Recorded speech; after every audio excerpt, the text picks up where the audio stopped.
pinangat naman. Pinangat? No, it's... Away, nasang pigatang 40. Pinangat. Pinangat na maliliit na isda. Galungan. Okay.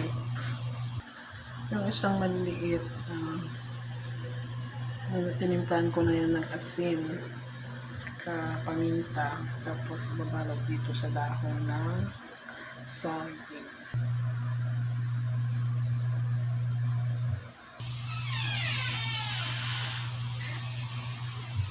Ganyan pag binalot mo siya. Lagay tayo ng luya, bawang, kamis na tuyo at saka asin. Tapos lagyan natin ng tubig na kasing taas na para maluto.